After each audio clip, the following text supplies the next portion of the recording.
Mustaches are in. That's what are in. Mustaches. I had a mustache for a bit, if you remember. Do you remember that? It was when I had that little goatee and a mustache. Well, that's not a mustache. That's a. I couldn't just do only the mustache. It would have looked like a creep. So I had to have a little something on the chin. But the mustache was the focal point of my face at that time. Yeah. And luckily, we were all wearing masks, so I could get away with it. I couldn't dress like that in my day-to-day. No, it wasn't good. I remember telling you it wasn't good. No, it wasn't. It was bad, and you didn't mince words when you told me it was bad. You just said, "You looks bad, mate." But I'm not into mustaches coming back. I don't think they look good, and I think a lot of times the people who are growing mustaches cannot grow mustaches. Stop it. Your mustache doesn't look good, dude. Unless you look like Tom Selleck, your mustache doesn't look good. I don't know. I'm for the mustache resurgence. I think. But I think that people need to.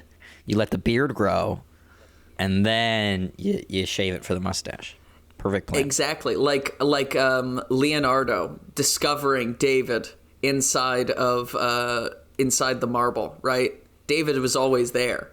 You just had to chip away the pieces of the marble that weren't needed. Oh, I thought you were going to go with the Teenage Mutant Ninja Turtles reference when I heard Leonardo. No, it's like Leonardo. No, like the leader David of the Teenage Mutant Ninja Turtles over Raphael, TMNT, Michelangelo, and Donatello. Wait, who did David? Michelangelo. The statue? Oh, I did not Leonardo then. Michelangelo did David. the Mona Lisa. The Sistine Chapel, right? No, that was Mona also Lisa. Michelangelo. Yeah. Fuck! I keep mixing them up. Someone didn't pay attention in art history class. I looked up what is the most famous Raphael sculpture, and the Google search response was Michelangelo sculpted David.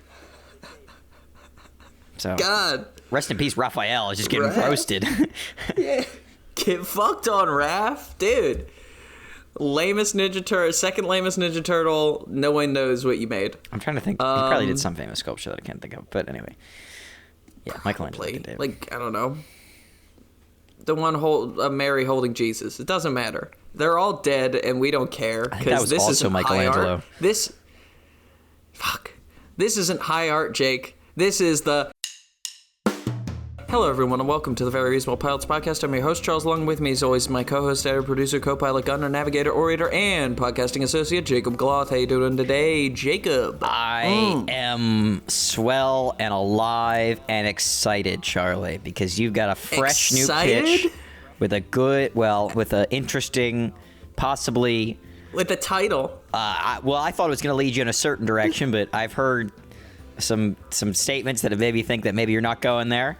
A Sunday Driver is the title, Charlie. Sunday Driver. That I gave you. Right. Now, what direction did you think it was going to lead me? I thought Space Taxi Driver. I already told you that, but that is not where we're going, apparently. I'm nervous.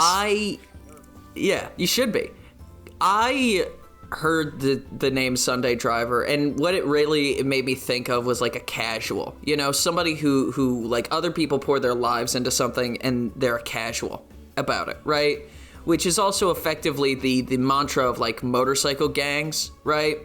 Is the 1%, right?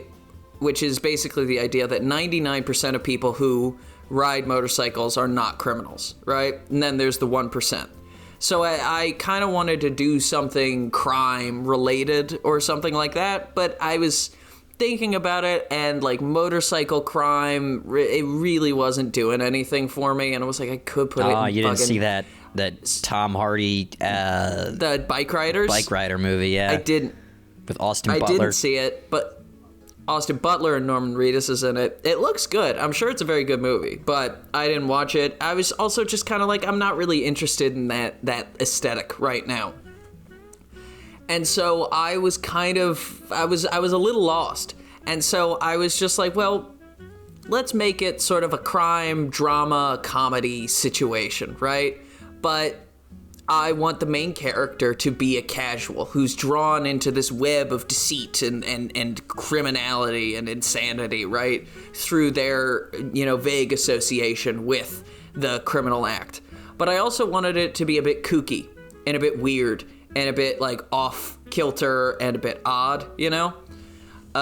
So our story follows the lead character of Leonard Humphreys, a very boring man with no vices whatsoever, who has a loving wife and 2 children. He works hard at his accounting firm, where he is put upon and basically one of the lower grunts of the accounting firm, and suffers at the bottom of the neighborhood totem pole, as everybody else has a nicer house or a nicer lawn or a better car, or their kids are smarter or whatever, right?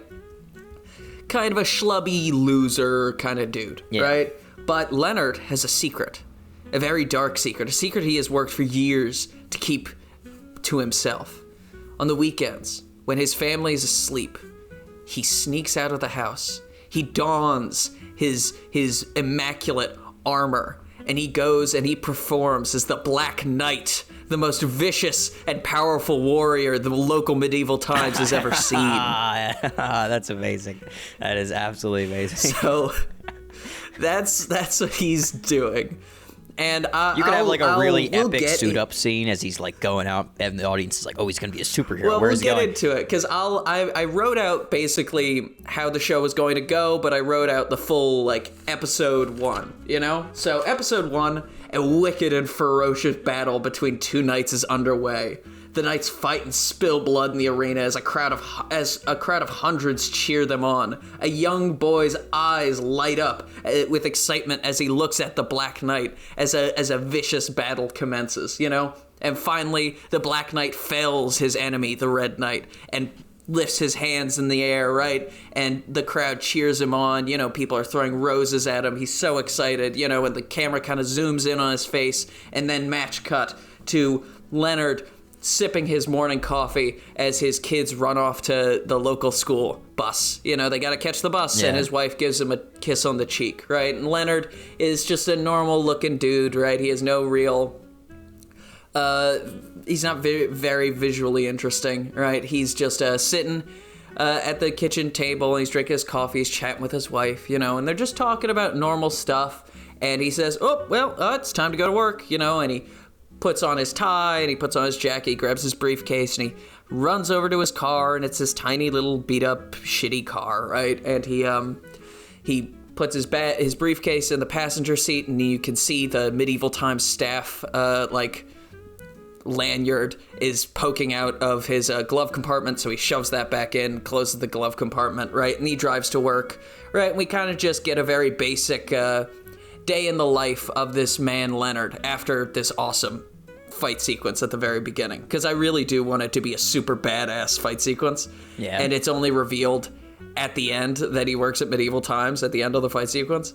So he's just chatting with his his coworkers, and they're kind of like, this guy, right? And he's, doing his stuff, and after a long day at work, he goes to the local Chili's, where he meets up with his best friend, Todd Baker, who is a local librarian, and he's kind of like a husky, out-of-shape dude. He's balding. He's, a little bit like gruff around the edges, but he's also Leonard's best friend. They've known each other for years, and they're just chatting, right? And Todd's talking to him, "Oh, anything interesting happening with you?" And Leonard, like, obviously he's thinking about his victory as the Black Knight and how awesome he felt, right? But he can't really tell Todd that, so he's like, "Oh, no, nothing." And then he asks Todd the same question. Todd's kind of got like a 1,000-yard stare. He's also obviously thinking about something else, but he snaps him back to reality. "Oh, anything with you? You all right?" He's like, "Oh, no, it's fine. Maybe Todd has a secret as well that we'll discover upon later in the series. But at after a couple beers and some sizzling fajitas at the local Chili's, right? They get in their cars and they drive home, right? And as Leonard gets into his driveway, he kind of sighs, he's had a long day, right? But he sees his wife making dinner and the kids are playing in front of the TV, and he's really excited to go back inside and see the kids, and suddenly it goes black. Somebody's put a bag over his head and it's choking him until he passes out, right? Leonard wakes up, he comes to in this chair, and there's this he's in this darkened room, and there's a shadowy figure sitting in front of him upon this massive throne, right? This shadowy figure is a very small person, right? And they have their feet like propped up onto someone who is like on their arms and knees, right? Holding up their feet. Yeah. And this guy who's cloaked in darkness is surrounded on all sides by like very scary looking mascots for like local like Chuck E. Cheese's and stuff. Okay. You know, like they're all very burly looking dudes, but they have like Goofy and Mickey and Minnie masks on and shit, right? Like, but they're fully in costume. And this guy starts talking to him, Leonard, and he tells him about his job, and he tells him about his name and his family and his kids and all this stuff. And he says, "I also know something else about you. You're the Black Knight." And this shadowy figure leans forward into the light, and we see that it's the little boy from the very beginning of the episode. "And you work for me now." What? "My name is," what's his name? Let me just pull it up. "Boss Man Tommy Wick, and I run the local organized crime outfit in this town. And you and I, we're gonna make a lot of money together." End of episode 1, right? So Leonard has been recruited. For a visual, can one of the mascot people, can it be like the Chuck E. Cheese guy, except like the sleeves are ripped off the costume, and it's just this really buff dude, but he's got tattoos, and he's buff as fuck. Yeah, that's what I was thinking. So the basic premise of the show is that Leonard is like recruited by this little boy mob boss into becoming basically a prize fighter for him, but only at the medieval times.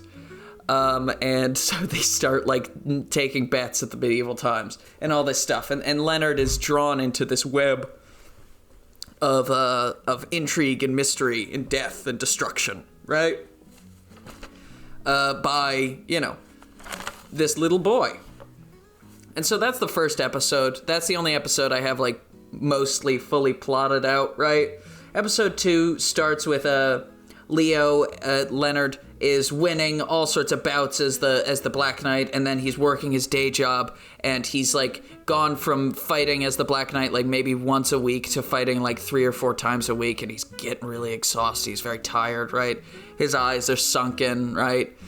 And he's going home, and his wife is noticing that he's becoming more and more distant, right? And Martha Humphreys is his wife, and she is not, she's not expecting to be a millionaire or anything, but she does expect the love and affection of her husband, which she just hasn't been getting recently. And she thinks maybe something else is going on. Maybe there's another woman in the picture or something like that, and that's why he's so distant.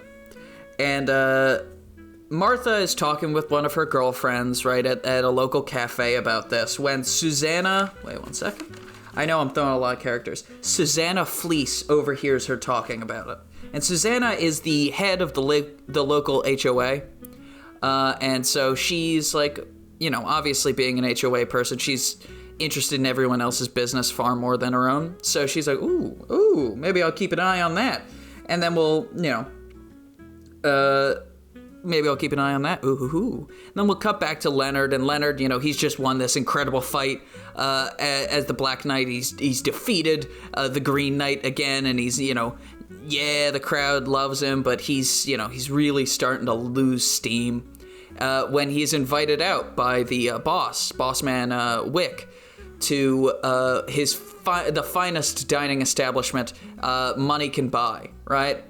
And at first he's kind of like, I don't want to. And then all of the heavies who surround this little 10-year-old boy kind of like give him an eye and crack their knuckles and stuff. And he's like, okay, I'll come. Where are we going? Are we going to this fancy restaurant or this fancy restaurant? Even better, right? Cut to, they're all in the Chuck E. Cheese together, right? The little kid is running around eating pizza, right? If somebody beats him at a game, he gets like the big burly dudes to like turn the kid upside down and shake all the tokens out of his pockets. And then the little mob boss kid runs around. He's very happy. And Leonard just sitting there, and he's, drinking his gross soda and eating his nasty pizza, and he's just kind of like really unhappy, he's surrounded by all these fucking mobsters, and they're dangerous as shit, so he can't really get out, when one of the mascots working at the Chuck E. Cheese looks at him and stares him down, and he's like, what? Do I know you? And so he kind of goes up and he tries to talk to him, and then the mascot like bolts, right? He runs out the door, and Leonard's like, what the hell? You know, and he starts following him, and there's this like chase sequence as they like dart down alleyways in the darkness and blackness of the night of this very sleepy Midwestern town, right? Until finally, like, Leonard thinks he's got this mascot cornered, and he's like, what do you know? Who are you? What do you know about me, right? And he thinks he's got him, but turns a corner, and the mascot's gone. Oh. And so that's the end of episode 2. He's kind of like, what the hell? And then, or actually, that's not the end of episode 2. Episode 2 ends with Susanna looking at her Ring camera as she watches Leonard's car pull into the driveway at like 2 in the morning, and she kind of like notes that down. It's like, ooh, oh. So episode 3 follows Susanna as she watches Leonard all day. She's following him about. She's like checking up on him, making sure that he's going where he's saying he's going, right? And she eventually sees him going into the medieval times, right? And she's like following him and all this stuff, and you know, he disappears into the staff entrance of the medieval times. She's like, that's weird. So she like puts on an overcoat and sunglasses and like a hairnet or whatever, keeps her identity anonymous, and she goes into the medieval times, and she's like, this is weird. Why would he be here? Isn't this place for like kids or whatever? And then she sees the Black Knight, you know, fighting, and she notices on his wrist he has like, maybe he has like a watch or a wristband or a bracelet or whatever, and that's how she can notice him, you know, as he's fighting and he's winning. He's just like, oh my god, he's the Black Knight. Meanwhile, the whole time this little kid mobster is just like cheering him on and loving every second of it. And she's like, holy shit, Leonard Humphreys is the Black Knight. Oh. And the Black Knight's been making, you know, local news because he's like an undefeated anonymous warrior, you know, all this stuff, right? And so she leaves early, and she breaks into his trunk of his car, and she takes the spare Black Knight helmet from the trunk of his car, and she puts a note saying, I know, and an address, right? Ooh.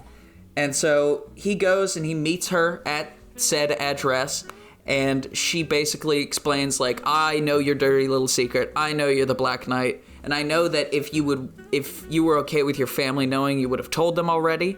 So you're obviously keeping this a secret. And I'm perfectly happy to keep this a secret if you do me a favor. You have to help me sabotage all of my rivals in the HOA. Oh my god. So that I can remain top dog, right? And so now Leonard has had his secret life, you know, basically co-opted by 2 separate shadowy organizations in order to gain something from him. And he's kind of like at the end of his wits because now, and that's how episode 3 ends, right?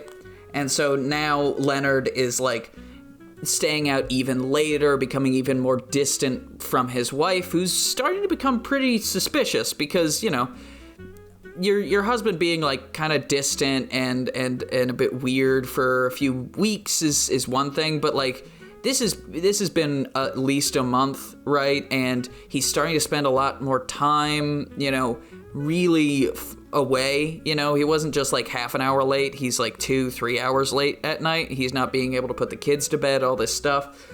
And so Leonard is like going out at night and like tearing up people's lawns and ripping up garden gnomes and leaving like graffiti and stuff to make sure that, you know, Susanna can stay the head of the HOA, right? Yeah.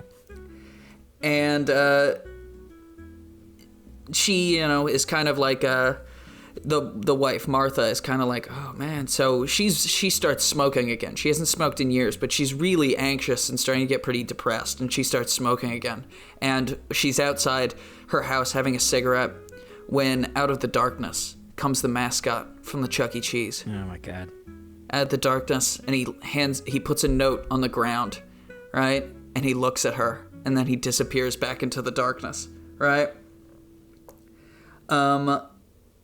And so, she's like, that was weird. And she opens up the note and says, like, watch the Black Knight, right? And so she goes to the medieval times and she sees the Black Knight and she's like, oh, that was, whatever, it's fine. I don't get it, right? And so she goes back home, and on the way driving back home, she notices her husband's car driving, a few cars ahead of her, right? Because she stayed after the end of the bout and, like, ate a chicken wing or whatever the fuck, right? So she notices her husband's car, right, like, ahead of her, and so she kind of decides to follow him a little bit, see where he's been going, and he drives into their neighborhood, but instead of driving and parking in his house, he drives and he parks in Susanna's parking lot, right? And so the wife is like, Martha's like, oh my God, my husband's sleeping with Susanna Fleece, the head of the HOA, right? Yeah. That's crazy.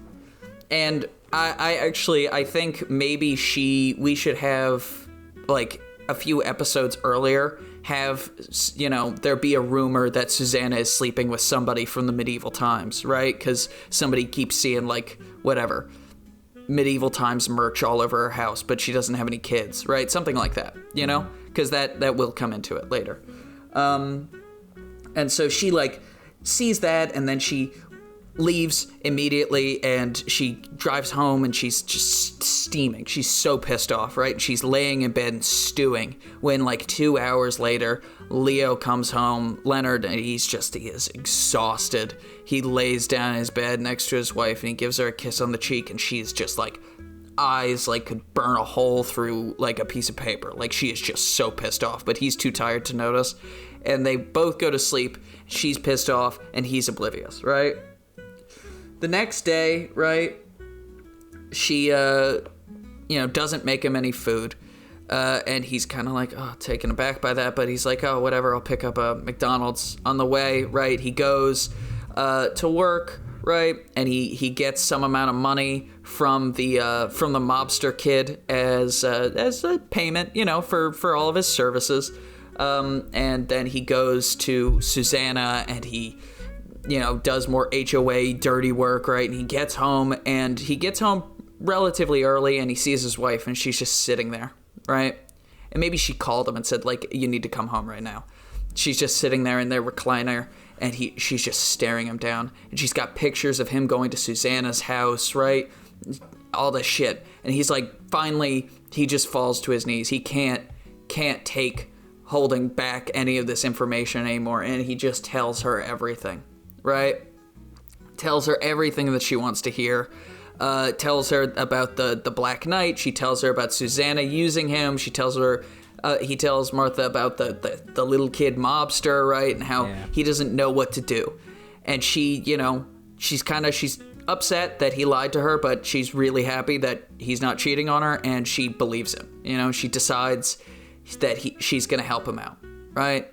And so next episode, right, is her and him. They've teamed up. They're going to do it, right? And so Leonard decides to do kind of like a capo thing, right, where he wears a wire when he's talking to Susanna, and he gets Susanna to talk about everything that they've been doing together, right? All of the crimes that they've been committing, right?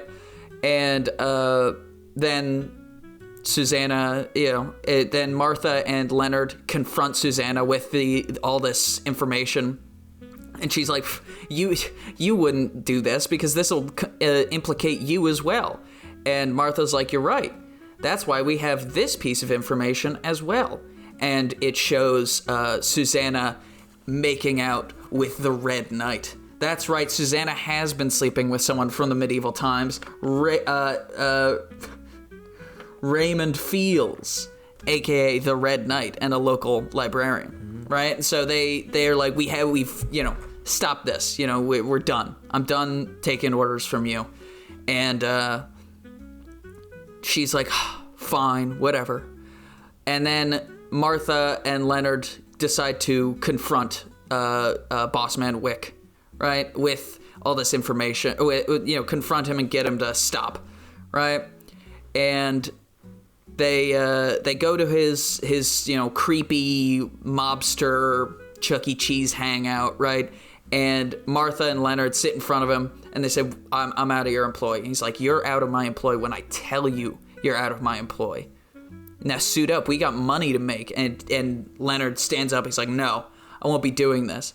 And, the little kid snaps his fingers, and, like, the big burly dudes in mascot helmets come up, and they're kind of, like, buffed up and ready to do it. And then Leonard and Martha say, well, you're not scared of us, right? You're not scared of anyone. But we found the one person who you are scared of.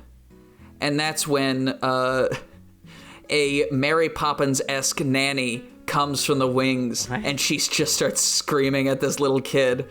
Turns out that even though the little kid's whole family died, his nanny just moved to London. And she is like this, she's a very stern, like, super nanny kind of character. And so she just gives him a really stern talking to, like, grabs him by the ear, pulls him up, makes him apologize to Leonard and Martha for all of this, all the trouble that they've been causing, right? All the trouble he's caused them. And he's, I'm sorry. I won't threaten your family anymore to make you be my fighter. I'm sorry, right? Like, all this stuff. And they're like, finally, we're free of all this stuff. And Leonard and Martha go back home, right?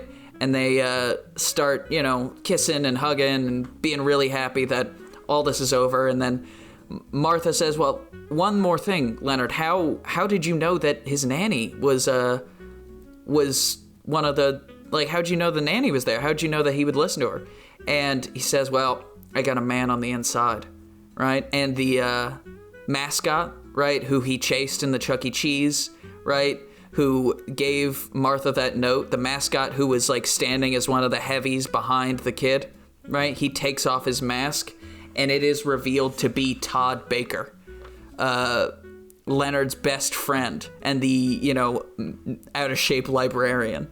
Turns out Leonard's not the only one with a secret job that he does on the side just because he loves it. Todd also does a job as a mascot at the local Chuck E. Cheese, and he just doesn't want anyone to know, right? And so they're, like, very happy, and the show ends with the Black Knight winning another victorious bout, right? His hands are in the air, the crowd is cheering, right? And we look up and we see Martha and his two kids, right, cheering him on. He's finally come clean about his secret, and they love him all the more for it. The end. Sunday Driver. It's the end of the show. Wow. You weren't going to guess that, were you? No, I would have never guessed that. When you said it was weird, I didn't expect that. Okay. I don't know. I didn't expect anything. Yeah. I don't know what I expected. That was mascot fighting ring. It's a weird fucking little child mobster. It was yeah, man. I was interested. I liked it. It was a good show. It was wild. I was wondering where it was going the whole time. I couldn't really predict it. Yeah. I thought it was a fun idea. Lots of weird twists and turns. I was kind of going for, like, we were talking about The Beef a few weeks ago. Like something like that, or like Desperate Housewives, a sort of like drama, a dramedy set in, like, middle America with all these weird kooky characters, kind of Fargo-esque. Yeah. Was sort of the tone I was going for, Yeah, it's got like a dash of Breaking Bad, if Breaking Bad was a funny show. Yeah, exactly. Just, like, weird people are attracted to this, like, weird underground thing, but also I didn't want it to be, like, boring. Oh, they did drugs and murder. That's lame, More, like, medieval times, fighting rings and shit like that, Yeah. I thought that was fun. Yeah, well, do you wanna pick your title? Oh boy. What's my numbers? Out of what 8. number? You have 8, or no, you have 7. Sorry, Shit, 7. that's still a lot. I'll go with 3. 3. I like this title a lot. I actually think it's very funny. My Third Wife's Corpse. That's the title. My Third Wife's Corpse. Interesting. Yeah. I thought that'd be a fun title to work with. Okay. Yeah, well, and I think, by the way, for the show, I think we should cast ourselves as just like workers at the medieval times, right? And every once in a while, we get a camera put on us, and we're just like, oh my god, can you believe the Black Knight did that? You know, like all that sort of stuff. We just kind of put a hat on it. I think that'd be a funny little bit for us to do. Yeah, like we could be like either one of us could be like the teenage supervisor of the medieval times, like in charge of like the concession stand who takes his job too seriously. Yeah. And the other guy's like kind of like a slacker or something. The horse wrangler or whatever. Yeah. Like I got to pick up horse shit, and you're the eagle boy. Mm-hmm. You know. But yeah. Thank you, everyone, for listening to the Very Reasonable Pilots podcast. I've been your host, Charles. Along with me, he's always been my co-host, editor, producer, co-pilot, gunner, navigator, orator, and podcasting associate, Jacob Gloth. If you like what you heard here and you want to hear more, please give us a like, a follow, subscribe, tell your friends, tell your family, tell your dog, tell your cat. And remember, we will be here next week with a brand new televisual series for you to imagine and enjoy. Good night.